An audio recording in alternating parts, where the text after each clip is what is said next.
बिस्मिल्लाहिर्रहमानिर्रहीम। अस्सलाम वालेकुम। कैसे हैं आप सब? Welcome to little foodies. और आज मैं आपको बहुत ही मज़ेदार से नमक पारे की रेसिपी बनाना बताऊंगी। ये बहुत ही मज़े के बनकर तैयार होते हैं और बहुत ही जल्दी बन जाने वाली रेसिपी है।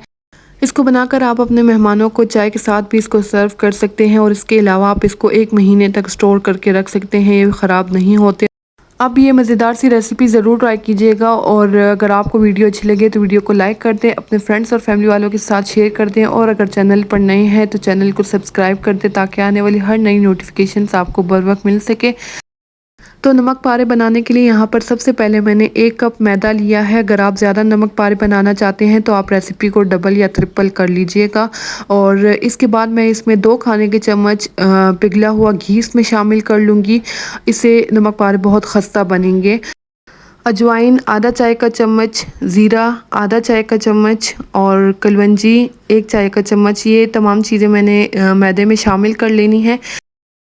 और इसके बाद आपने मैदे को बहुत अच्छे से मिक्स कर लेना है और जो हम लोगों ने इसमें घी डाला है इसकी वजह से ये क्रम्बल हो जाएगा और जब आप इसको हाथ में इस तरह से दबाएंगे तो ये इसका एक गोला सा बन जाएगा। इस तरह से आपने इस मैदे को अच्छे से मिक्स कर लेना है। यहाँ पर हमारा जो मैदा है उसको मैंने बहुत अच्छे से मिक्स कर लिया है और इसके बाद आपने इसमें पानी शामिल करना है, लेकिन पानी आपने इसमें बहुत ज़्यादा एक साथ पानी नहीं डालना, बहुत थोड़ा थोड़ा करके आपने इसमें पानी डालना है और इसकी एक हार्ड सी डो तैयार कर लेनी है। सॉफ्ट डो आपने तैयार नहीं करनी, जो डो है वो आपने हार्ड तैयार करनी है। वैसे जो हम लोग आटा गूंथते हैं उससे सख्त आटा आपने यहाँ पर गूंथ लेना है और पानी आपने इसमें एक साथ नहीं डालना, थोड़ा थोड़ा करके पानी डालना है और डो तैयार कर लेनी है। यहाँ पर मैंने डो को गूंद लिया है और आप देख सकते हैं मैंने डो को बहुत सख्त गूंदा है। आपने भी इसको ऐसे ही सख्त गूंद लेना है और उसके बाद आपने इसको कवर करके 15 से 20 मिनट के लिए रेस्ट के लिए रख देना है। यहाँ पर डो को 15 से 20 मिनट हो चुके हैं और इसके बाद मैं इसको दोबारा से बेकिंग मैट पर रख कर इसको दोबारा से बहुत अच्छे से नीट कर लूँगी। और नीट करने के बाद यहाँ पर मैं इसको 2 से 3 पेड़ों में अलग कर लूँगी ताकि इसको बेलने में आसानी हो। और अगर आप चाहें तो आप इस पूरे को भी बेल सकते हैं, जैसे आपको आसानी हो वैसे ही आप इसको कर लीजिएगा। यहाँ पर मैंने इसको 3 हिस्सों में अलग कर लिया है और इसके बाद यहाँ पर मैं इसके पेड़े बना लूँगी और इसको मैं बेल लूँगी।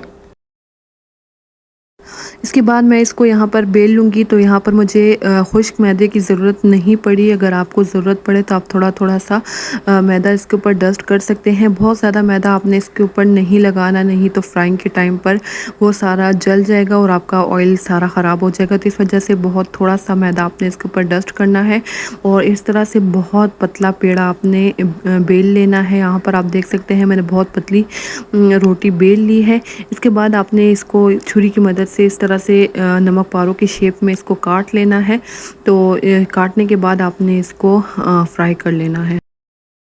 यहाँ पर मैंने ऑयल को बहुत अच्छे से गर्म कर लिया है। मीडियम हाई फ्लेम पर आपने इसको पकाना है। इससे पहले मैंने इस ऑयल में एक दफ़ा नमक पारे फ्राई कर चुकी हूँ, जिसकी वजह से इसके में छोटे छोटे से ज़र्रे रह चुके हैं। मैं नमक पारों को ऑयल में डाल लूँगी और इसको मीडियम लो फ्लेम पर पकाऊँगी और साथ साथ आपने इसमें कंटिन्यूसली चम्मच से इसको मिक्स करते रहना है। 4 से 5 मिनट में ये बहुत ही मज़े के बनकर तैयार हो जाते हैं और लो फ्लेम पर आपने इसको इस तरह से मिक्स करना है और इसके कलर आने तक आपने इसको पकाना है।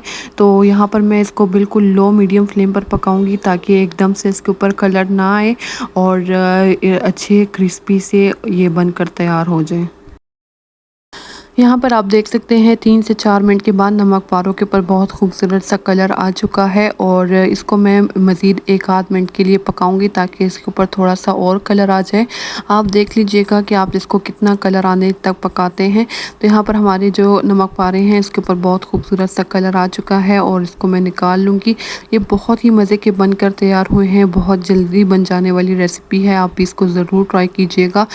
इसको फ्राई करने के बाद आप इसको ठंडा कर लीजिए और एयर टाइट कंटेनर में इसको आप 1 महीने तक स्टोर करके रख सकते हैं और जब चाहे मेहमानों को आप सर्व करें।